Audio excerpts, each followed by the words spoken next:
this is real. Will you watch over them? Will you raise them up to be strong? I'm just a man with flesh.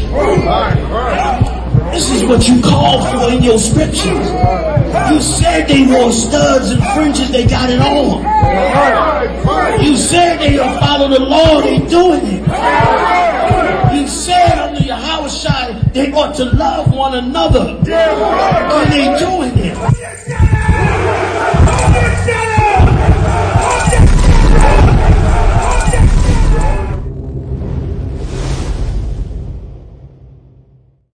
We're in front of the Israeli School, Universal Practical Knowledge, the Philadelphia Division, here at 3226 Cheltenham Avenue in Philadelphia. We're standing in front of the school right now, getting a description of the 12 tribe sign that's been painted by one of the brothers that was in the school: Judah, Benjamin, Levi, Simeon, Zebulun, Ephraim, Manasseh, Gad, Reuben, Naphtali, Asher, and Issachar. Those are the 12 tribes of Israel.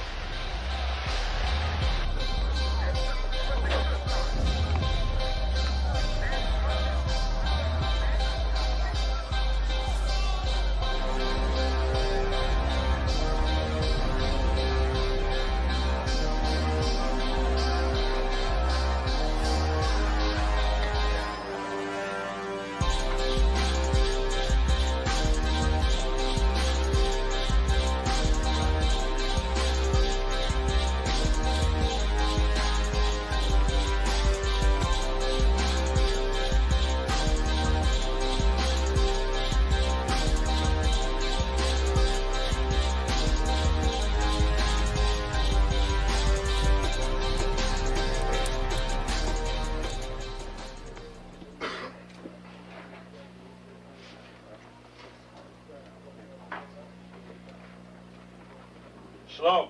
Shalom. You've been waiting for this day, so this day has finally come. A lot of you have been wondering where this knowledge that you've been hearing is coming from, and the powerful truth that you've been hearing, how this was established. Well, we finally were able to arrange for the priests to come down from New York and spend some time with us. And I'd like to introduce them if I can. These are some great brothers. We're very glad to have them with us. We want to make them feel as warm as possible, because this is their work and the extension of their work and what they've laid down some time ago. I'd like to introduce, first of all, priest and Sixth Shield General, 4th in command in the nation of Israel, Lahab. I'd like to salute this brother. Macho! Barak!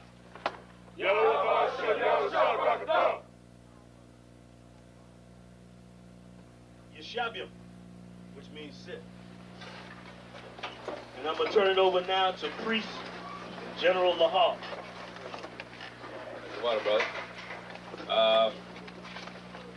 I'd like to say this, starting off, we're very impressed at your school here, and we're very impressed to see that the brothers and sisters in Philadelphia think enough of the Most High and the Bible and the truth and your nationality to be a part of this, because most of the brothers and sisters are running from the truth.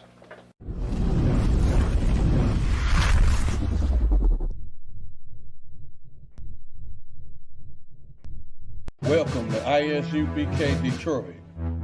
Check us out on all social media platforms. Classes are Monday through Saturday. Monday is the history class from 7 to 9 p.m. Tuesday is scripture breakdown.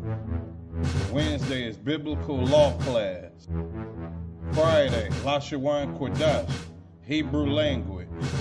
Saturday, the Sabbath service. Check out our community service program.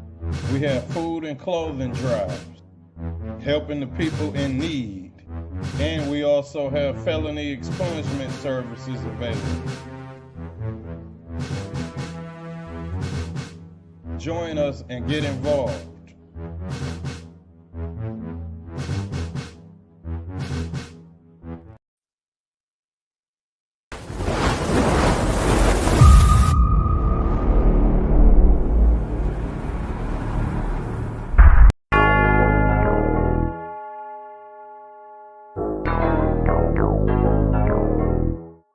ironic. You know the truth is the truth, that's all I know. Cry loud and spare not, you gon' get exposed. A few real niggas left, you not one of those. Real soldiers, we was born to stand 10 toes. If he ain't one West, that nigga not one of mine. He got a purple 12, me, I got a black 9. The truth is the wife of my youth, chopper my concubine. Had to die to get my rib, that bitch forever mine. You know the game, a bishop gotta be blameless. But GMS teaching niggas to be rapists. They screaming we snitch. When Jordan Morgan was killed by your brother, y'all ain't say shit. Real prophets only dwell in the UPK, PSA, we don't sign NDAs. Real prophets only dwell in the UPK, PSA, we don't sign NDAs. Hey, 100 deep, 100 shields on, that's 100 priests. 100 boots, that's 200 feet. Tongue like a sword when I fucking speak. Teach you how to fish instead of fucking leech. Stop selling drugs instead of trying to fuck with me. Knowledgeable but I'm rude in my fucking speech. Life is about warfare, not no fucking peace. Hey bitch, I cry loud when I fucking speak.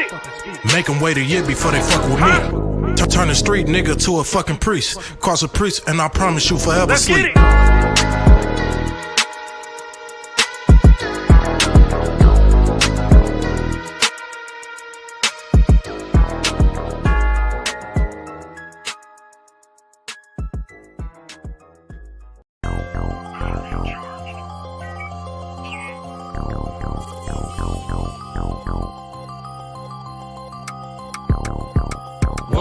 One West, that's who we are, nigga. One West.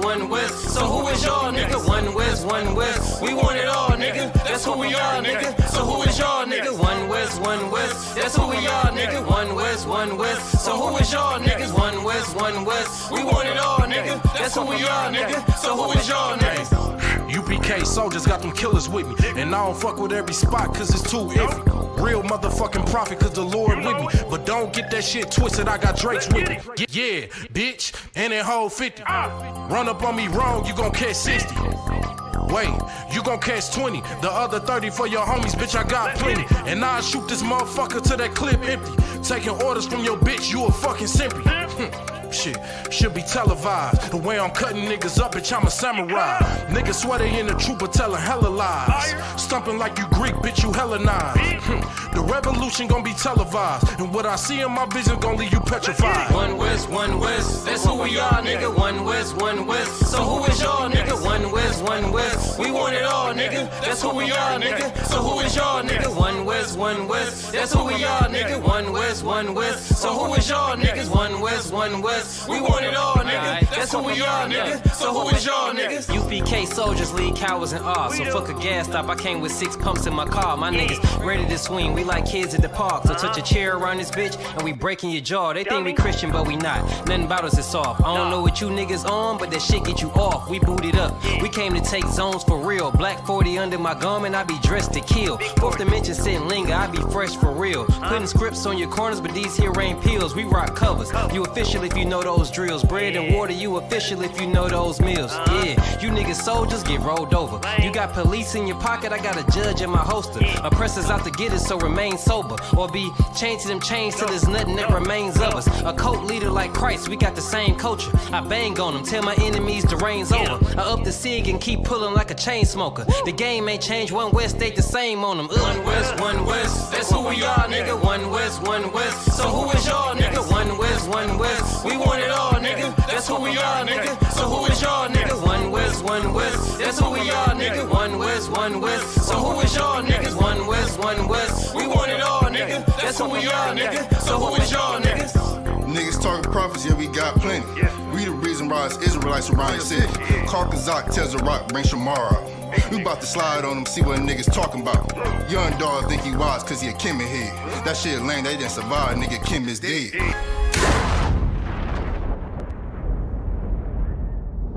Where I'm from, little nigga, is a dirty game. I pledge allegiance to Yahweh, bitch, I'm UPK. Nigga, let's talk bodies. Set up on your corner, wake up everybody. Big priest, until I'm dead deceased. The mission is complete until you're off the street. So y'all on the internet, stumping down the street. But take the poor and the weak. Touch your sister or brother, you gonna be sleep. But take the poor and the weak. One West, that's who we are, nigga. One West.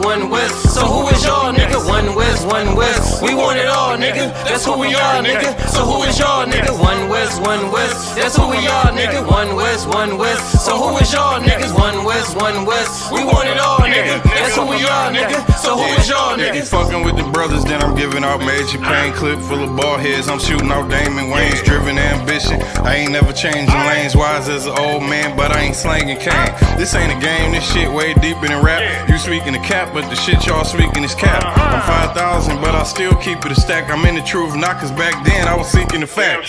Crying loud for the niggas that's deep in the back. And the Lord with me, ain't no reason for keeping the strap. We peep the attacks, niggas say we ain't speaking the facts. Stealing breakdowns every time we teaching in class. Niggas snitching, y'all out here squeaking with rats. We be on the street corners teaching that Jesus is black. We on 125th Street, Harlem, nigga, you see where we at?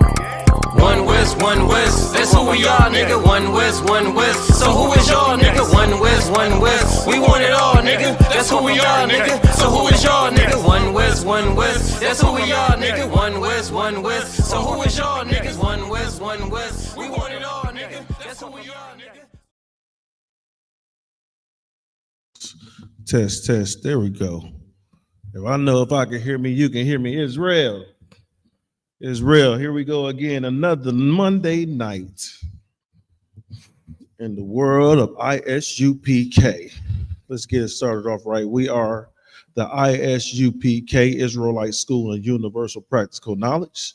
Started in 1969 at 125th Street, New York, Harlem, New York, 1 West, under Commanding General Yohana.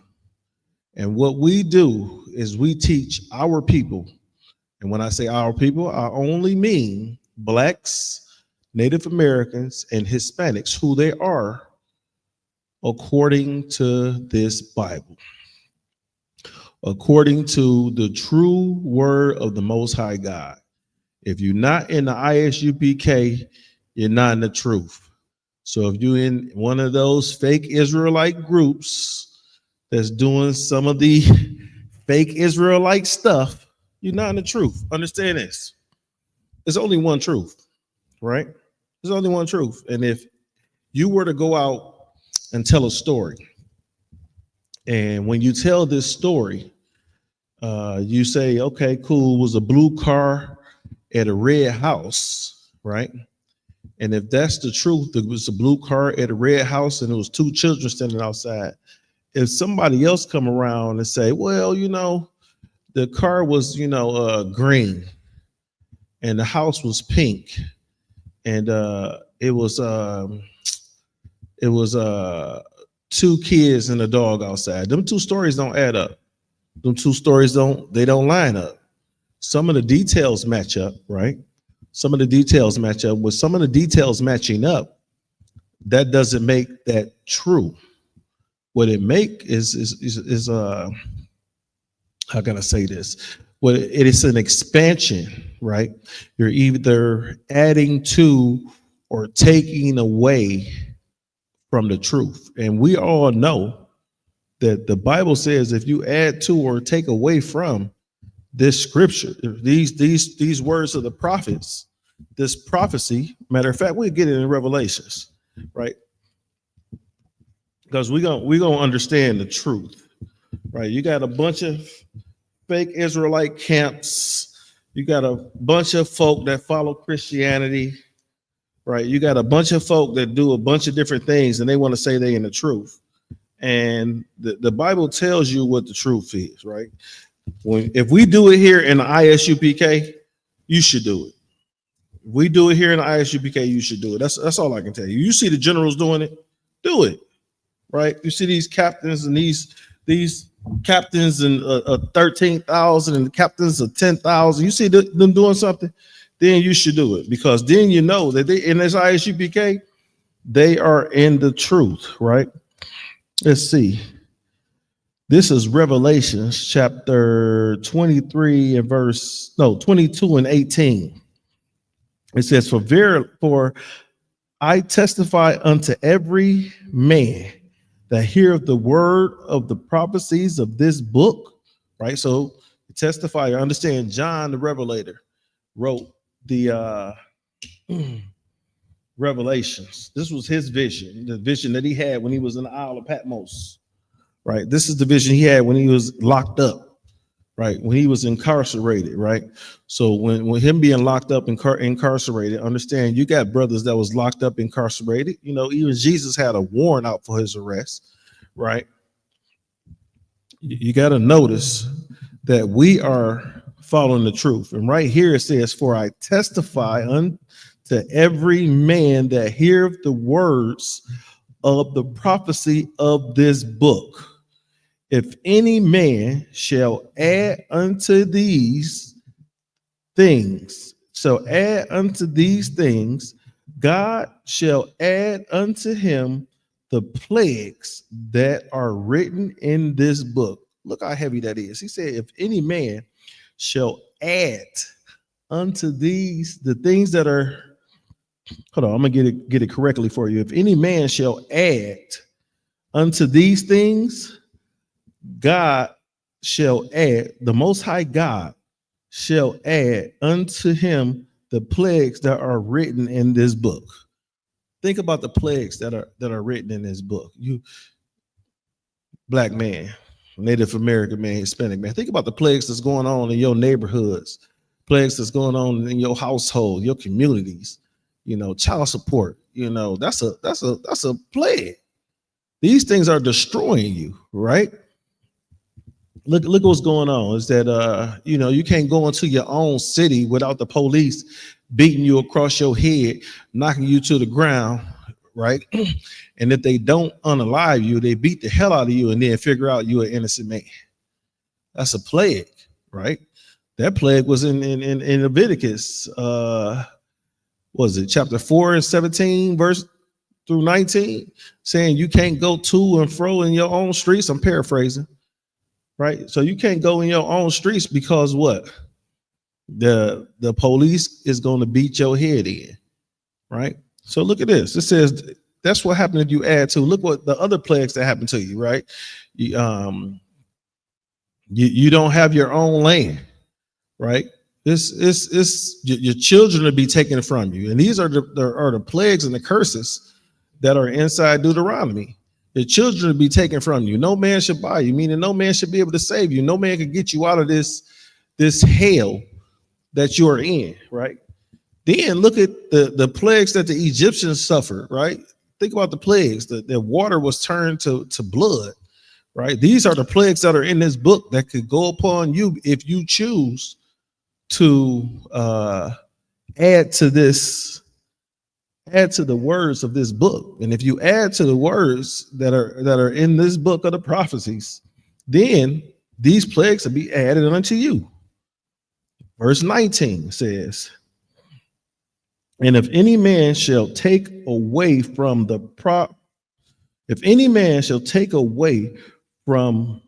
words of this book, right? Salaki, let me say that right. If any man shall take away from the words of the book of this prophecy, God shall take away his part out of the book of life and out of the holy city and from the things which are written in this book. So understand is that your pastors out here teaching prosperity, right? They teaching prosperity up to this day. Even though we see World War III coming, we know that the Bible prophesies that Yahweh Shah Mashiach, or Jesus Christ, which is known to the Americans, shall return during World War III. And what Christ, when Yahweh shall return and during World War III, guess what happens? That means that all these nations are going to be fighting against each other. That's what World War III. You remember World War I, all the nations were fighting against each other. You remember World War II, all the nations were fighting against each other. Understand that during World War III, all the nations will be fighting against each other. Christ is going to return. Christ will return. And the reason why I say Christ will return is because this book says it, right? This book says it. It's over 2,500 prophecies that are written in this book, right? In this book of the prophecies. And according to modern day man, over 2,000 of the prophecies that are written in this book have been fulfilled, right? And with over 2,000 of these prophecies being fulfilled, and this over 2,500, I don't know the exact number. I'm just throwing the numbers out there. But with these prophecies being fulfilled, this is the only book that is accurate with the prophecies. This is the most accurate book with the prophecies ever. How can you not believe it? How can you not understand what's going on with it? I'm gonna tell you why you don't believe it. I'm gonna tell you exactly why you don't believe it. You don't believe this book. And before I get into, when I get into you not believing this book, I'm gonna go back into that last scripture. I'm reading 2 scriptures over. Shariwan, how you doing, sir? Yeah, what's going on? Yabashima Shabrakta. Yabashima Yashabrakta, right? Before we continue, Israel, I almost forget. Let me salute my brothers and sisters. To my brothers, Yahweh Shem Yashabrakta. To my sisters, Yahweh Shamar Latah Bahashim Yahweh Shai. Good morning, Israel. Right? Understand, it's a new day for us. It's time for us to come into the truth. It's time to wake up. It's time, look, understand. I know you've been asleep. It's time to stretch up. Shake it off. And then what the song say, let's say, shake it off. Right. It's time to shake it off. Look, we got to wake up. We got to wake up. Like I said, if you ain't in UPK, you ain't in the truth, right? And I'm going to spit something, sir. I was talking about Revelations 18 and 19, no, 22, for chapter 22, verses 18 and 19, right? 22. Because what I'm gonna do is, what I did was I showed, and 18 says what happens if you take away from the prophecies in this book, right? Okay. You take away from this book. And then 19, which I'm going to read now, speaks about if you add to this book, right? And the reason why I'm bringing that up, because I'm gonna go to certain people. The name of this class is "You Were Sold Unto Your Enemies." Mm-hmm. Your enemies are taken away and adding unto this book, right? They're taking away certain parts of the book and adding unto the book. I can prove it. Why we have to read the 1611 Bible, right? Why we got to read the 1611 King James Version? Why does, if you go get a King James version of the Bible, why does it only have 66 chapters in it? Right? Why is the Apocrypha not in there? So somebody has taken away from this book. God, right? That's heavy. The Bible says in verse 18, "For I testify unto every man that heareth the words of the prophecy of this book. If any man shall add unto these things, God shall add unto him the plagues that are written in this book." That's 18. Verse 19. "And if any man shall take away from the words of the book of this prophecy, God shall take away his part out of the book of life and out of the holy city and from the things which are written in this book." Right? So your enemy has taken away things in this book. Your enemy Israel. I'm only talking to us. So anybody else that want to chime in, I'm only talking to blacks, Native Americans, and Hispanics. You can listen in if you want to, but you're gonna get your damn feelings hurt, and we don't care. I don't care about your little feelings. Go in the corner, cry, pout, not, pee in your pants. I don't care. Do something like that, right? I don't care. If you are not black, Native American, or Hispanics, the best way that you can help us is reach deeply. Reach deep. I'm gonna tell you how you can help the ISUPK, the Israelite School of Universal Practical Knowledge. I'm gonna tell you how you can help Commanding General Yohana get this word out to his people. I'm gonna tell you how you can help, right? Because I know you want to help. Because if you wouldn't be a good-hearted Christian if you didn't want to help. Am I right, sir? You couldn't be a good-hearted Christian if you didn't want to help. So if you're not Black, Native American, Hispanic, I'm gonna tell you how to help, right? This is what you're gonna do. What you're gonna do is you're gonna reach deeply into your pockets, reach deeply into your bank account, your 401k, your retirement savings. Take all that out of there and give it to Commander General Yohana so he can help Blacks, Native Americans, and Hispanics. So he can help these people because he knows exactly what to do. Whatever fund, look, sell your business. Whatever business you get, if you outside of this Black, Native American, Hispanic, if you outside the children of Israel, sell your business. And after you sell your business, give all that money to Commanding General Yohana, right? Go to him with the millions that you get, with the billions that you get, with the trillions that you get, and give it to him. And watch how helpful you become to the true nation of Israel. Watch how helpful you become. You're going to help Commander General Yohana do so much in this with his people. You're going to see our people. You'll see our people. You'll see our people turn around overnight because y'all gave y'all money. I promise you. Because you gave your money, right? Because you reached deep, right? Because you gave that money to Commander General Yohana. Guess what happens? You're going to start to see the hood come up, right? You're going to start to see the schools come up. You're going to start to see us eating better foods. You're going to see us get better medicine, better treatment. We're going to live longer, right?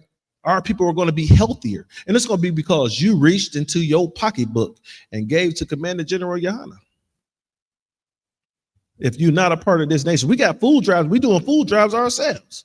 We just did a food drive last week.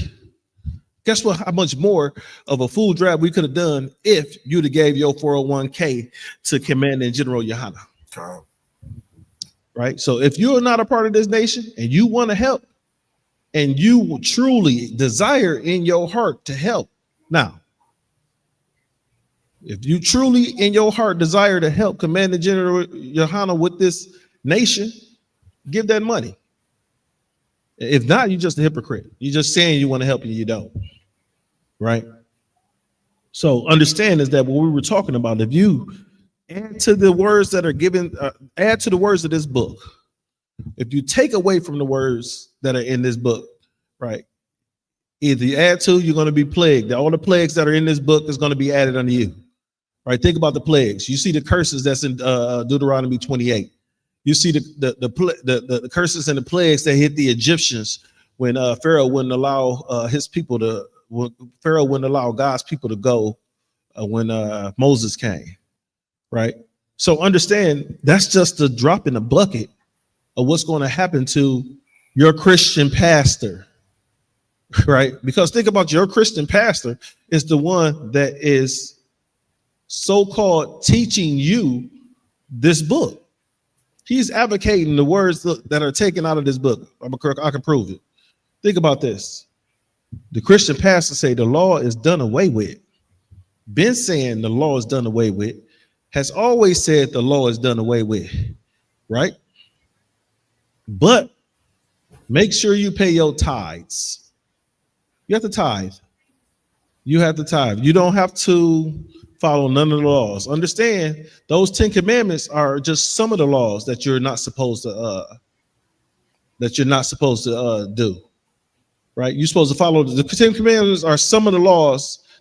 Let me correct this. The 10 commandments are the laws you're supposed to follow.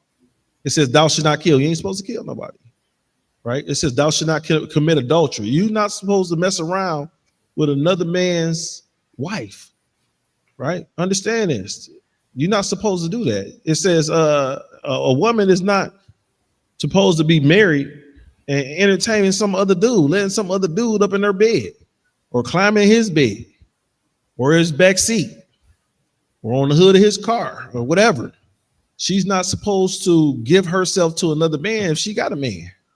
She got a husband, right? And then you have to understand that some of these women, because, you know, you got to explain to them, because if you tell them they got a husband, they say, we ain't married.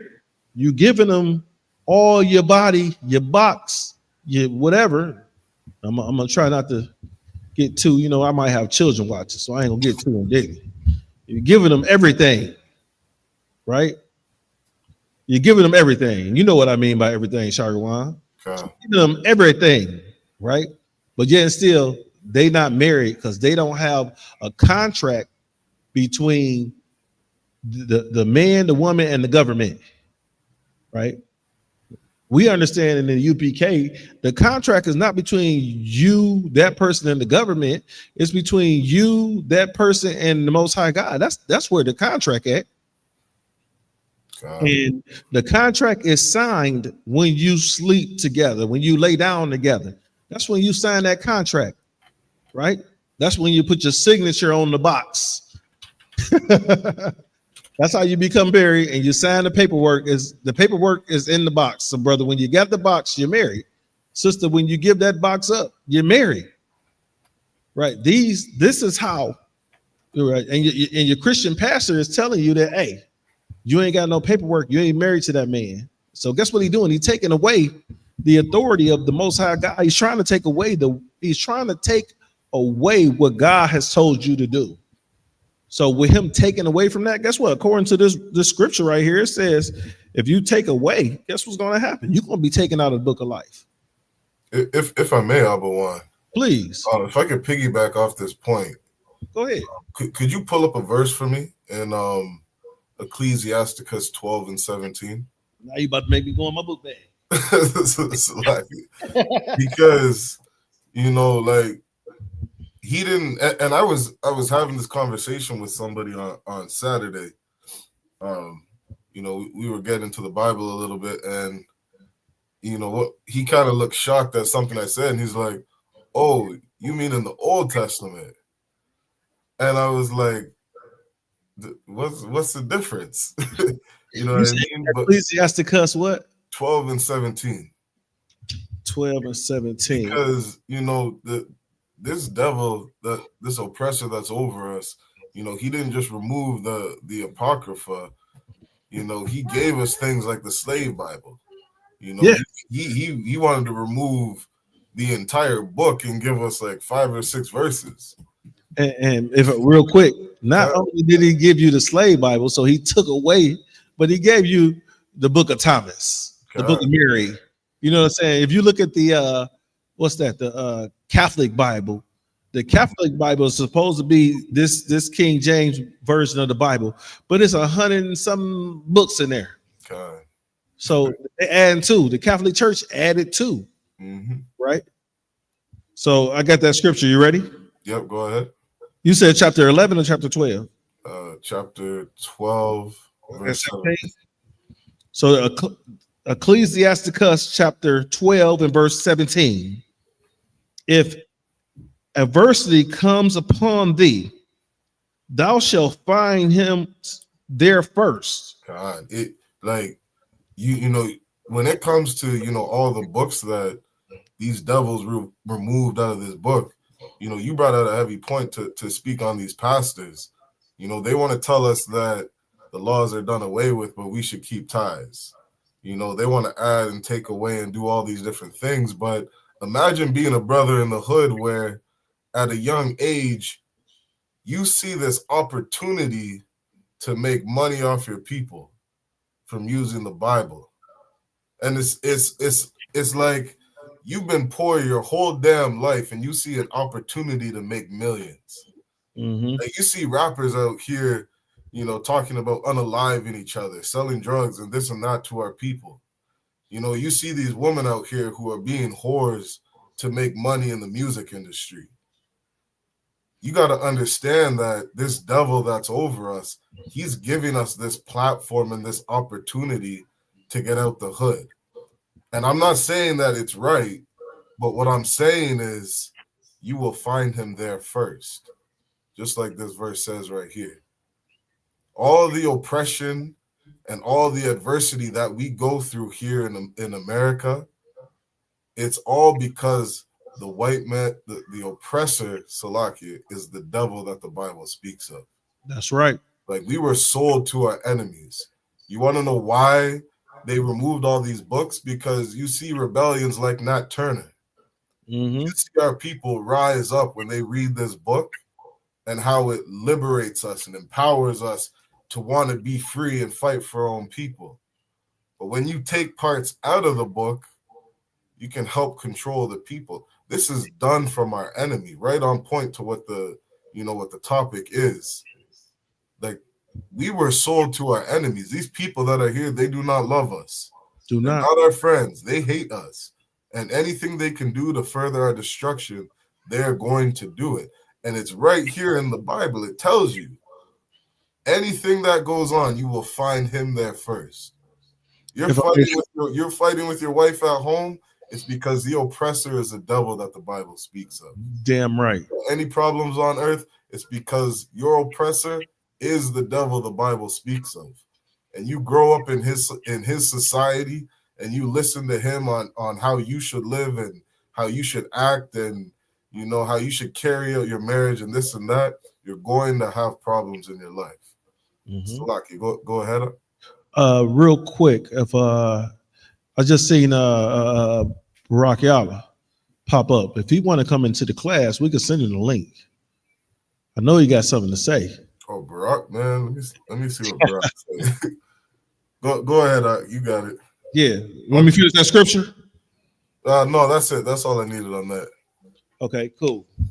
So, like I was saying, is that and to piggyback off of what you were saying, right? We were sold unto our enemies. Our enemies are the ones, right? And we have our people that are working alongside of our enemies. Like in the movie Django, you see Steven played by Samuel L. Jackson. Samuel L. Jackson he wasn't trying to escape slavery. He wasn't trying to escape slavery. Now, Django and all the other slaves, even remember did you see the movie Django? I know you said you was gonna watch it. I got about halfway through. Man, I can't. I seen it a long time ago. I just got to refresh myself on it. Well, it was. I'm gonna have to spoil it for you. You know that, right? No, I'm gonna have to spoil it for you. So, at the end of the movie, when Django came back for vengeance, right? At the end of the movie, when Django came back for vengeance, it was two sisters that was in the room. And he told them sisters, now these sisters one of them was over the kitchen. So she was how can you say it? She was well kept as a slave, right? She was over the kitchen. The other one was the master of the house, his little boo thing, right? So she was well kept. But look, at the end of the movie, even they escaped. Even though Django assisted them with their escape, even when it was time for them to get out of the big house, they ran up out of slavery, right? And these were well kept. These were the favorites, right? These are two of the favorites of the slaves. Samuel Jackson, he didn't want to escape. He wanted to be. He thought he was just as big as master. And those are the type of individuals that we have today, Israel, that are working alongside of our enemies. We have some, what's his name in there? What was his name in the movie? What was Samuel Jackson's name in the movie? Stephen. We got some Stevens. We got some Stevens in the land of Israel. And these Stevens, right? These Stevens are funded by your oppressor, right? And these Stevens are funded by your oppressor. With these Stevens being funded by your oppressor, who is funded by the ISUPK is not funded by your oppressor, right? The ISUPK is not funded by your oppressor. Now, you have some of these Christian churches out here that get big money from your oppressor. Get big money from your oppressor. We're in the city of Detroit. With being in the city of Detroit, you have individuals that have run for presidency of the United States, and they have walked into churches that are right in the city of Detroit, right in the hood, right where Ray Ray was unalived at 3-4 weeks ago, right? And you think that your oppressor is afraid of you. He's not. He's only afraid of you when it benefits him. Your enemy is only afraid of you when it benefits them. And let me prove it to you. when they can look what happened to let's see. You got Tamir Rice, right? The enemy was only afraid of Tamir Rice when it benefited that, okay, I'm afraid of this guy. I have to unalive him because he could unalive me. When Tamir Rice was being a 12-year-old kid playing in the park, and one of these oppressors rolled up on him in a police car, right? In a police car. In this police car, his job, this police officer's job was to serve and protect Tamir Rice. You remember the story of Tamir Rice, sir, out of Chicago? Was that the brother who was wearing the hood while he was taking a walk or taking a run or something? No, that was the little 12, 13-year-old boy playing in the park. And the police rolled up on him and unalived him within under 2 seconds of pulling up, right? So what it was is he had like a toy gun, right? So he in the park. There's no one around him. He in the park playing, cops and robbers by himself, I guess, right? There's no one around him. The police pull up onto the grass. The oppressor hops out of the police car and fires and unalives this little 12, 13-year-old boy playing in the park. That's playing while black. Right. You know why? Because you were sold unto your enemies. If you were not sold unto your enemies, your enemy couldn't do that to you. He couldn't roll up on you and unalive you. Let me show you how I can prove it. What was the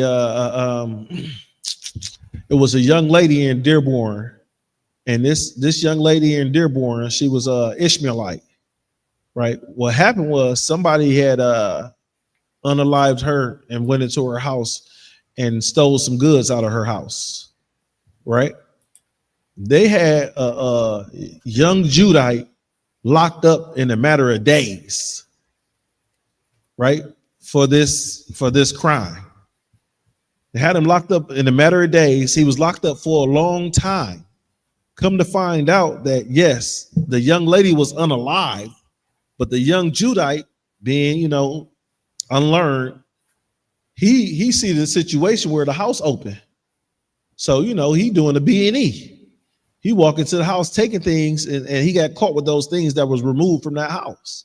And they tried to charge him with the murder of the young lady, the young Ishmaelite lady. God. They tried to charge him with the murder. And it's like, I wish I could find a story. I'll pull it up for you. But Israel, so that we don't get off our topics, right? The topic is you were sold unto your enemy. And with being sold to your enemy, certain things happen to you, right? Certain things will happen to you. Certain things are going to happen to you. Hey, go ahead. Hold on, sir. I got somebody at the door. Go ahead. Yep, no sweat. I'm gonna while Abu gets that, I'm gonna play the video real quick of Tamir Rice.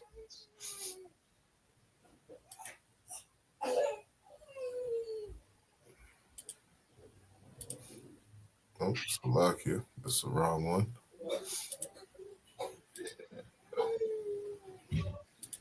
So this is the video of what happened to that young brother Tamir Rice.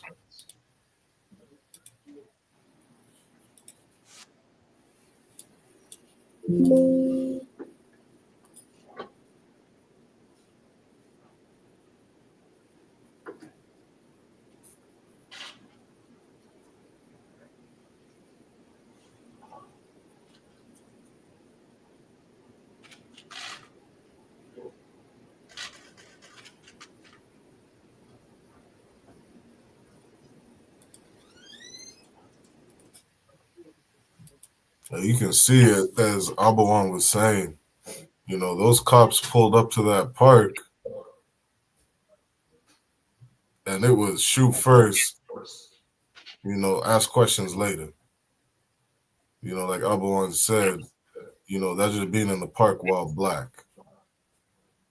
And that, there are so many videos that are like this. You understand? Every single video I've seen like this is it's so heartbreaking. You understand? And it really takes a person, you know, with some kind of compassion and love for their people, you know, to not just, you know, let this memory, you know, just kind of be in vain. You know, I remember we were out in Toronto when George Floyd was unalived. And I remember thinking, you know, we're watching all these thousands of people protest, Black Lives Matter, no justice, no peace. And I remember looking at my Ottawa Zabadia down in Toronto saying, you know, I wonder how fast they're going to forget about him. You know what I mean? Because I know in the ISU UPK, we won't. We're here. How many years later after George Floyd was unalive, we're still talking about George Floyd. We're still talking about Tamir Rice.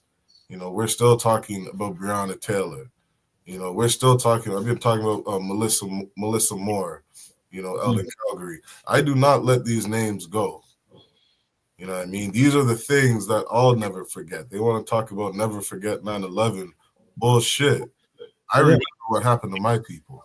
Sandra Bland, Fernando Castillo. You know, it's thousands of names, man. Thousands upon thousands of names where these things have happened. I mean, if I may share a personal story, sir, is that my father, he lives in Columbus, Ohio. You know, every now and then you hear about me riding down to Columbus to go visit him. And it was a time where the Columbus police had my father was walking down the street. Yeah, he had a little bit too much to drink, right? But as he's walking to the street, going to his house, they jump out to stop him. And you know, he's like, look, my house right here, I'm about to go in the house. And they basically beat the hell out of my father right there in front of his house. Put him in the hospital. He was in the hospital for like a week, right?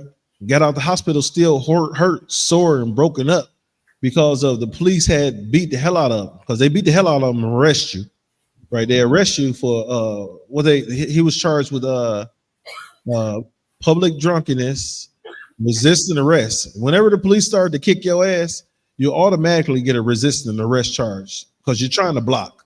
You're not supposed to block. You're supposed to allow them to crack you in your damn head. You're not supposed to block it all. You're supposed to just take this billy club across the top of your damn head, right?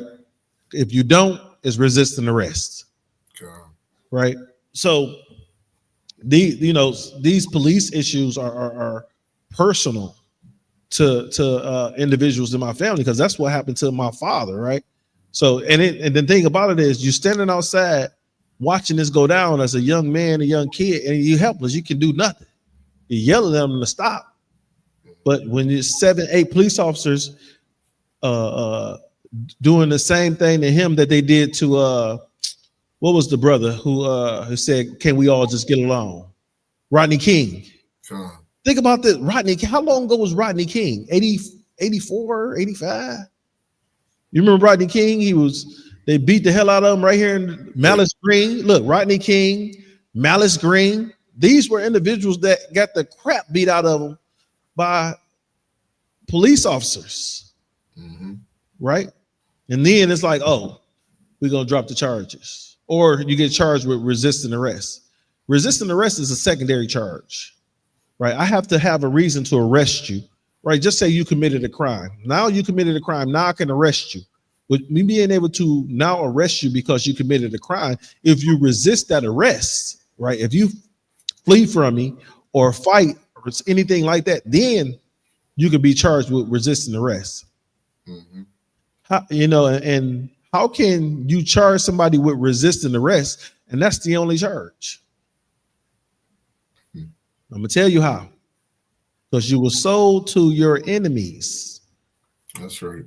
Because you were sold to your enemies. If you were not sold unto your enemies, then those things wouldn't happen to you. Your enemy is your enemy has overtaken you because you chose Israel. Our enemy has overtaken us because we chose not to follow these laws, statutes, and commandments. We chose not to follow the God of the Bible. We chose not to follow the God of Abraham, Isaac, and Jacob, right? I got an article I want to bring out, sir. God, let's get it. Right. And this article is just another thing that has happened to our people because We chose not to follow the law, statutes, and commandments. We chose not to follow our power, right? So this article is called 5 Black American Towns Hidden Under Lakes and Ultimately from History Books. Let me see if I can get the that's what the name of this article is, right? And it's written by it's on Travel New York, right? So it starts off, it says, shout out to Amber Ruffin.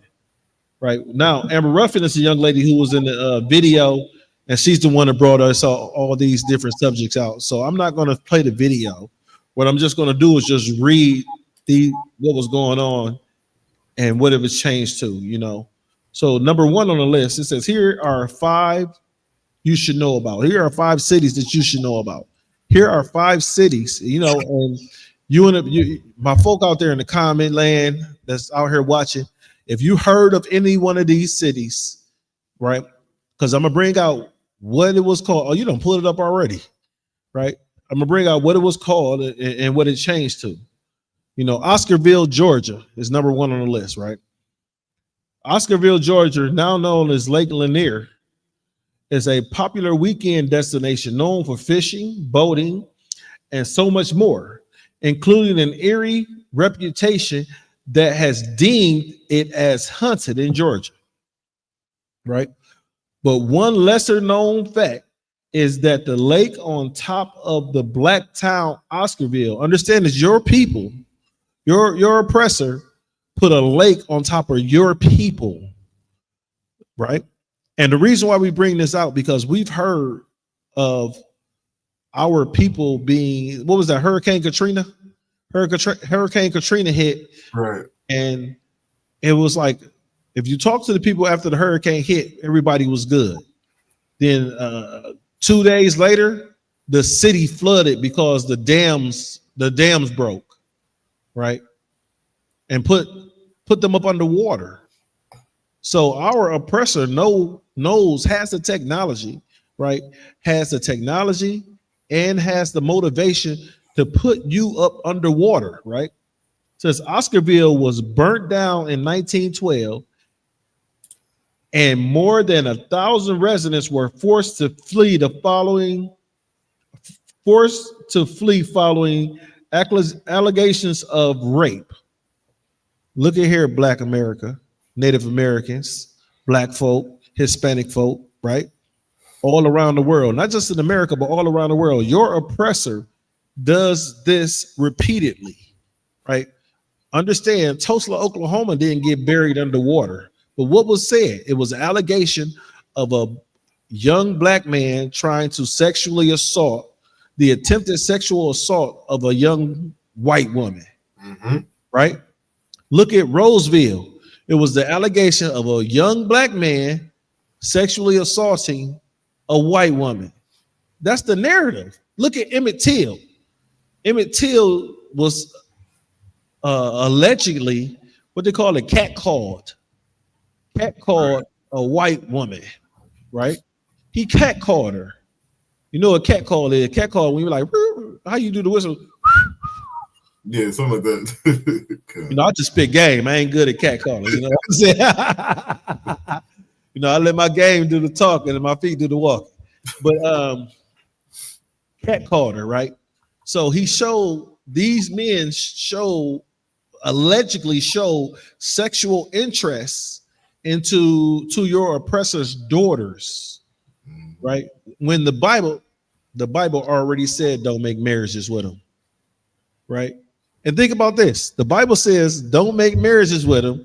You made marriages with them, and what did the Lord do? Flood the earth. He flooded the earth. Now, because look what your oppressor, your oppressor already wants to be God. That's why he tried to put his nest up above God, right?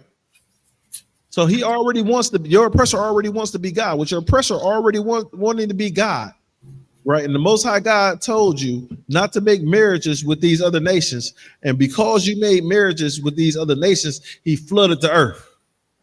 And your oppressor, to prove that your oppressor want to be God, It says Oscarville was burnt down in 1912, and more than 1,000 residents were forced to flee following a accusation of rape. Right, so somebody tried to force a marriage upon someone else. Right, and they flooded the city. Rob Edwards was arrested in September 1912, along with Ernest Knox and Oscar Daniels, both teenagers, all accused of raping and murdering a young white woman named May Crow. Right? Edwards was dragged out of jail, beaten with a crowbar, and then lynched from a telephone pole. Daniel and Knox went to trial and were found guilty on the same day. What is that? You have the right to a speedy trial. What is that? They sped the black man, Native American man, Hispanic man. Your oppressor will speed your trial the fuck up real quick. Because they want to be judge, jury, and executioner.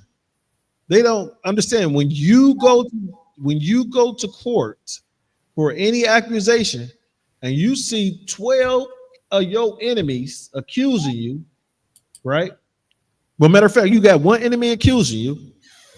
That's a prosecuting attorney, right? You got 12 of his lackeys sitting in the jury, right? Those are the judges. You got the judge sitting up front, another enemy, right? Understand, these are not of your nation. These are individuals you were sold unto. And what you're being sold unto these individuals, look at the judge, right? Look at the jury. Look at the prosecuting attorney, right? Look at the sheriff that they had. What do they call the sheriffs that are sitting there to protect the judge from getting her ass whooped, or his ass whooped? Bailiff. The bailiff. Ain't none of these people black, Native American, Hispanic in this courtroom. You are going to be judged by this jury and executed, because they're going to give you one of the swiftest trials you've ever had. Right? It says, after the trial and executions, white men known as night riders forced black families out of their homes by bringing their land. By bringing their land, churches, and schools. It means burning. Oh, I messed that up. That must have been burning. Yeah, they had a typo. That's a typo. That has to be burning, because I'm like, by bringing it. No, they can't bring it to them. So by burning their land, churches, I understand. After the accused were already executed, your enemy was not happy with the accused being executed. Your enemy was not happy with the accused going to jail. And I can prove this. It's been many a times where young men, young black men, young Native American men, young Hispanic men were accused of a crime, right? And against one of your enemies, right? They were accused of a crime against one of your enemies. And your enemy did not care what happened to him. They just wanted him to have the death penalty, right? And guess what? If after they executed this brother, because black, Native American, Hispanic, y'all my brothers. After they executed one of our brothers, guess what they did? And found out that he was innocent. They execute one of these brothers and find out he was innocent. They don't care, right? They're not even looking for the criminal that did the crime. They just want to unalive one of us. That's it. We brought out the other week when we brought out part one of this. We was George Stinney, the young 14-year-old boy. He was the youngest boy, the youngest person ever to be placed in the electric chair in the United States. Yeah. He was accused of unaliving two little lily white girls. He was accused. And then he was accused of it, right? He was swiftly went to trial and executed. Come to find out, they had no evidence that says that he was attached to that crime. The only thing they had that say that he was attached to the young ladies is that he seen them looking for a certain flower earlier that day, And he told the girls that type of flower is not around here. So they unalived him for helping 2 white girls. You ever see the movie The Green Mile? Law. Man, I'm gonna need you to catch up on your movies, man. You're making me look bad. You're making me look bad. People gonna think all I do is watch movies all day. Like he ain't in class, he watching movies. No, I'm looking for a job too. No. But look, it says after the trial and execution, white men known as night riders. Hey, sir, if you don't mind, we know who those night riders were. Yeah, kind. They ain't called night riders no more. They got long white hoods, sometimes long black hoods. They got hoods. Their faces covered up, right? And the reason why their faces covered up because they're your judge, your jury, your prosecuting attorneys, your defense attorneys, right? You got the devil as your defense attorney. Mm-hmm. The devil is not going to defend you, black man, Native American man, Hispanic man. You think about how many brothers have pleaded down. I got a brother now, right? This is my biological brother. He pleaded down to a crime, right, that he didn't do just so he could get less jail time. Because if he had went to trial, they're gonna lock his ass up for something he didn't do. So his court-appointed attorney is like, hey man, just plead down. And if you plead it, you're gonna get less time. They're gonna give you time served. Huh. So think about this: a brother want to get out of jail, right? So now I'm trying to convince him because the ISUPK Detroit has an expungement program. With that expungement program, these crimes that you have been accused of, we may be able to help you get that off your record. If you want more information about the expungement program, be at the school 12355 Gratiot Avenue, Detroit, Michigan. Tuesday, 7:00. Somebody will be there to help. Right? Let's continue. I had to plug the expungement program. I think that's one of the programs that help a lot of brothers get these false bearings off their back. Right? We got a brother that was we got a few brothers in the school that have a concealed pistol license. And it was one brother was trying to get his concealed pistol license and they kept knocking him. He put that information in, did the expungement program. As soon as his paperwork went through and everything was good, got his concealed pistol license. So the program works. Right here at 12355 Gratiot Avenue, expungement program. Come check it out, folks. It says, once black families fled, Lake Lanier was built on top of what was burnt down. Number 2. Wow. You know how to enunciate that? Can y'all see that, Israel? What's that? Coaliga? Coaliga, right? I guess Benson, Alabama. Yep. Turned out Alabama's Lake Martin is built on the previous majority black town of Coaliga. It almost sounds like a co-op nigga. Coaliga. It is home to the first black-owned railroad started by W.E. Benson and the Black School Coaliga Academy and Industrial Institute. Right? So, sorry, Juan, sir, if I may, could I ask you a question? Can you hear me, sir? It looked like he might have froze. Sorry, Juan, you there? All right, look. So my question is this, black folk, Native American folk, Hispanic folk, children of Israel, them folk, that's who I'm talking to. My question is this. When have you heard of not only a black-owned railroad, but the first black-owned railroad? Understand is that your enemy is here to cover up your well-to-dos. Your enemy is here to cover up these things that put you on the map, that make you shine. He don't want you to be the first to do nothing. He don't want you to have the first nothing. Think about this. Your enemy is here to use you as a stepping stone. If he can't stand on your back and take something off the top shelf, he has no use for you. If he can't stand on your back and move up, your enemy has no use for you. And if he has no use for you, it's a good possibility that he's going to unalive you, right? Because you're only good as long as you're benefiting your enemy. Think about this, black man, Native American man, Hispanic man. Do you think that you would be in this country right now if your enemy had a use for you? It did not have a use for you, right? You wouldn't be in the schools. You wouldn't be in the Senate, the legislature office.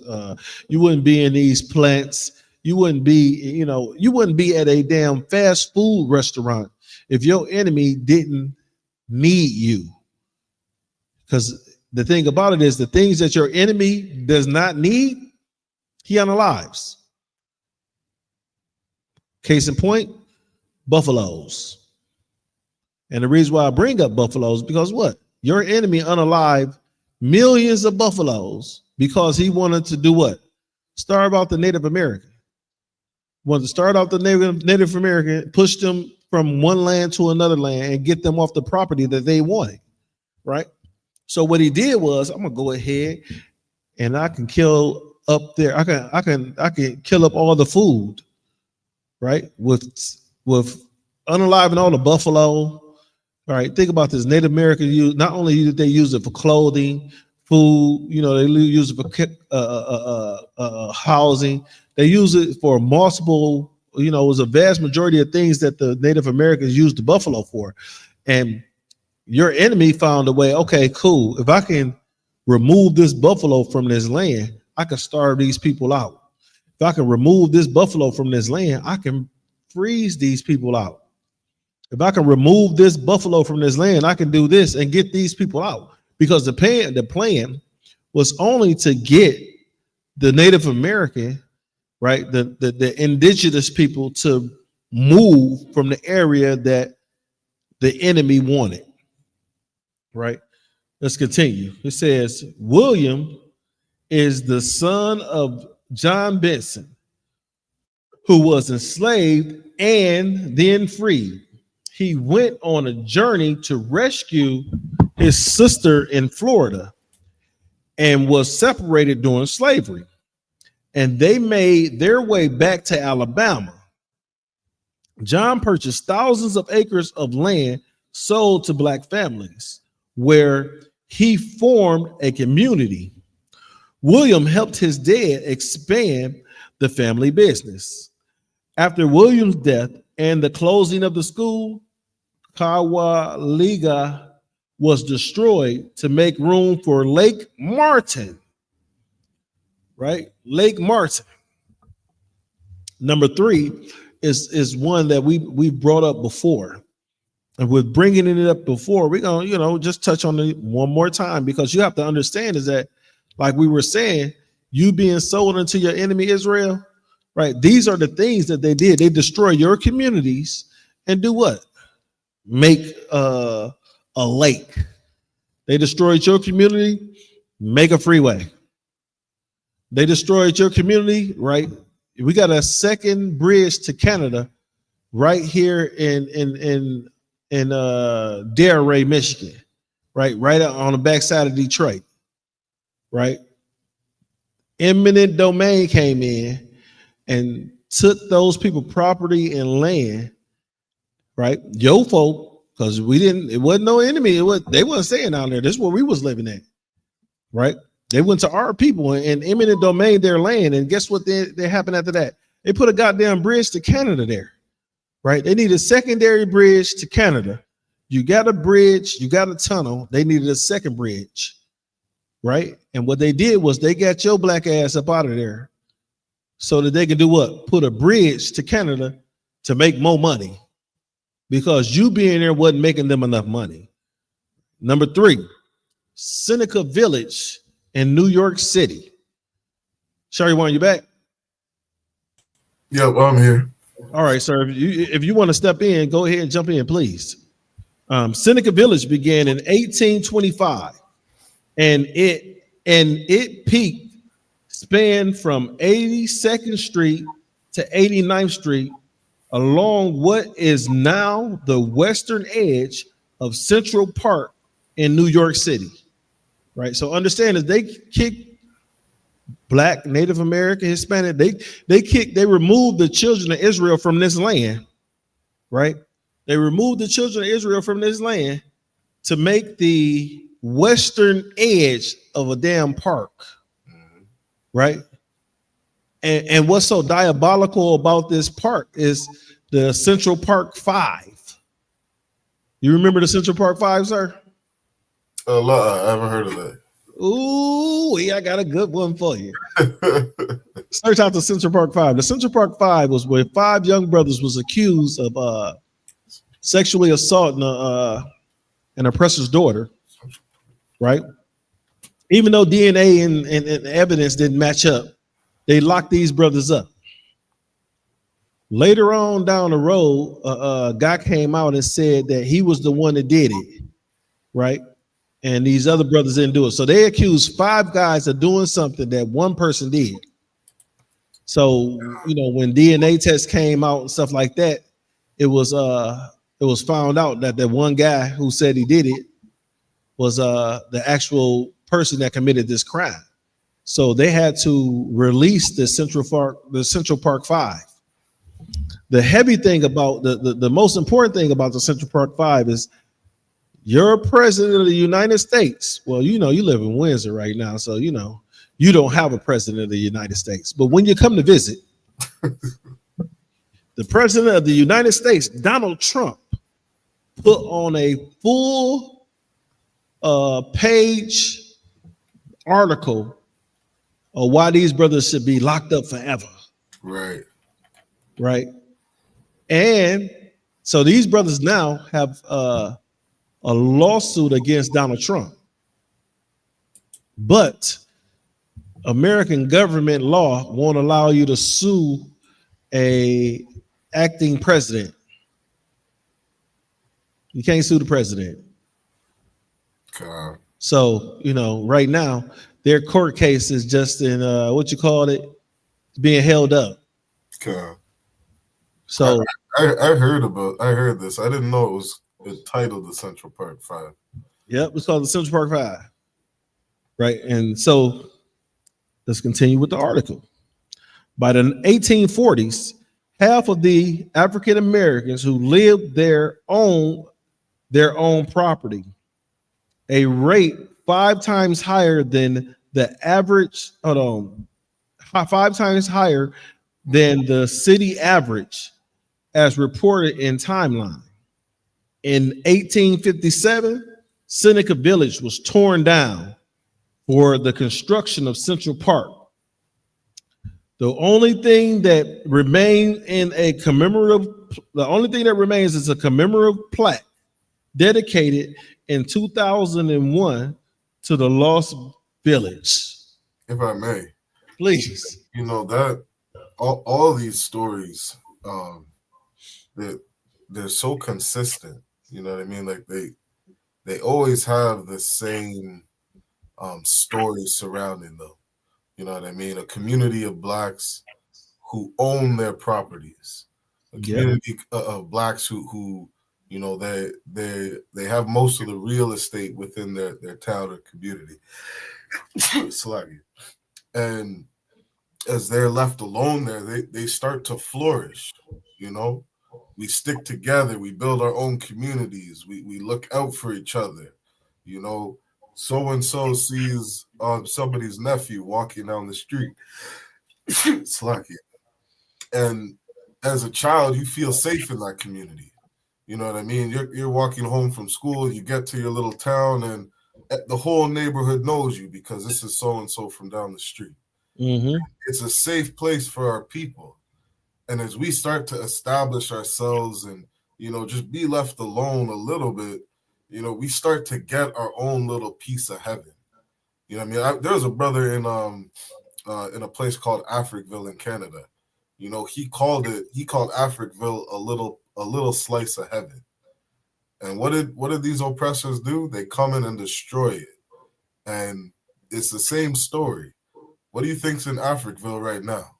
A damn park and a railroad station running through it. That's what they do. Seneca Village, you know what I mean? All these different towns you're going through right now. It's such a consistent thing. And it's such a, what's the word? Like they throw it in your face, damn near, how much they don't give a damn about us. You know what I mean? Not only do they throw it in our face, but they have such a pride to themselves of, what are you going to do about it? It's more of, look what we did to you. God. The oppressor is not just a sore loser. He's a sore winner. Right? If you look at the Confederacy, you got these cats still carrying around this Confederate flag. Y'all lost. Take your loss. Yeah. You know what I'm saying? Take your loss. Right. Right? But at the same time, is not only are black people being put under subjection of these individuals that carry this Confederate flag, which is the South that lost. They being put under subjection of the people that carry the American flag, which is the North, that won. Right? And you got to understand is that where that stems from is that Abraham said he didn't give a damn about freeing the slaves.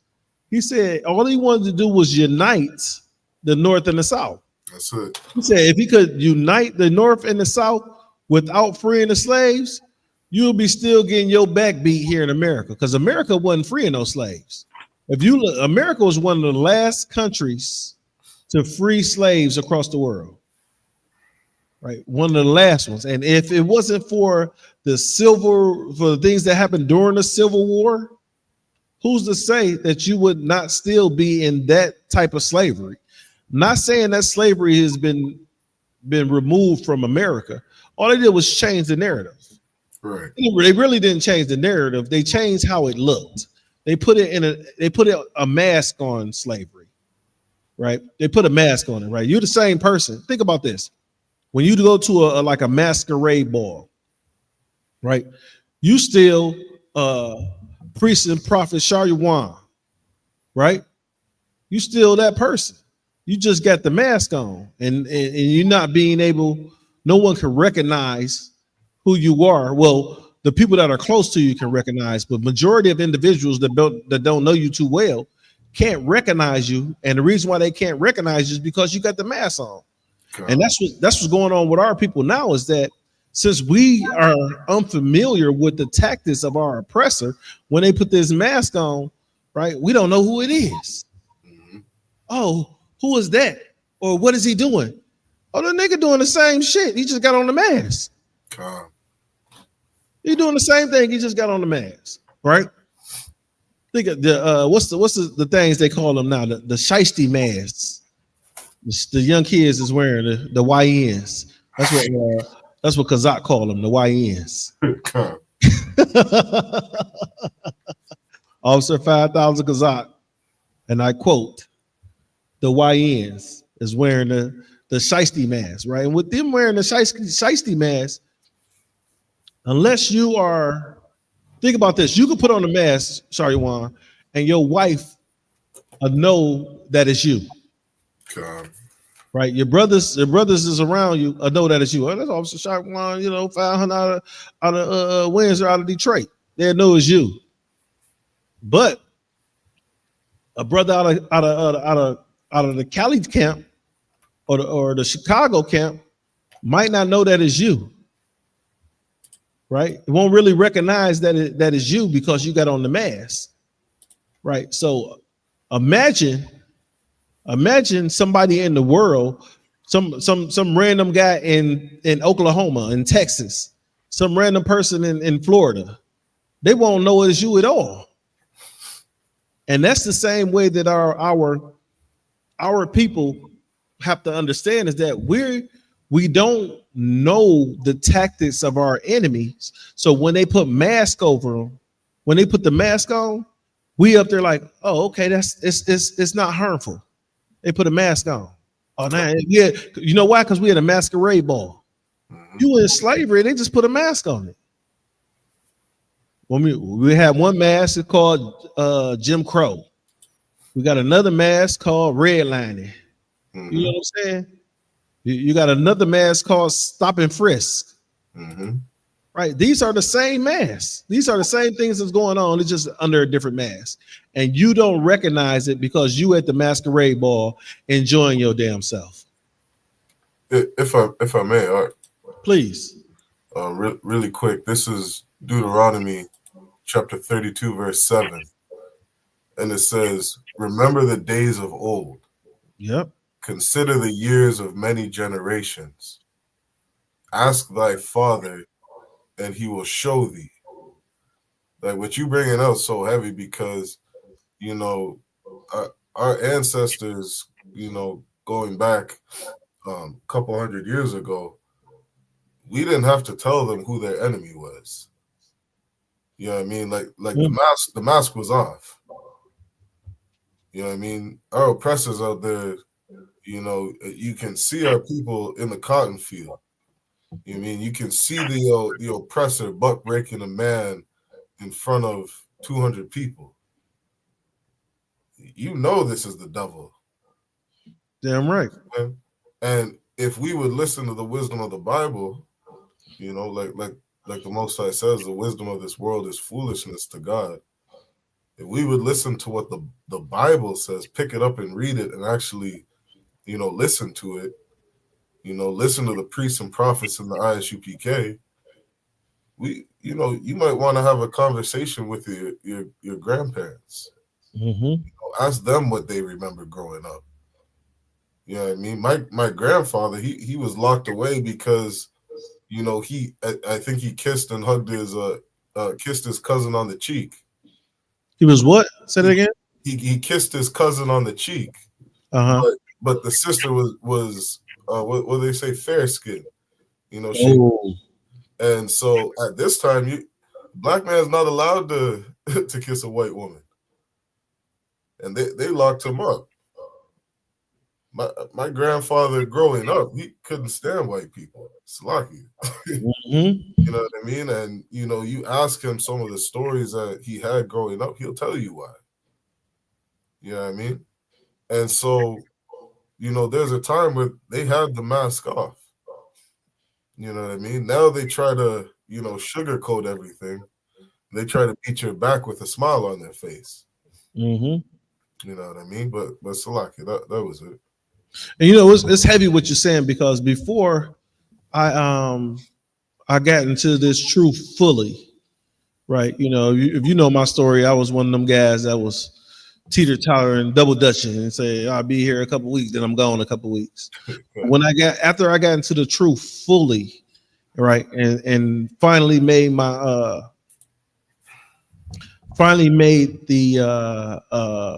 finally said to myself, I'm not leaving. Right. My grandmothers and grandfathers had already passed away.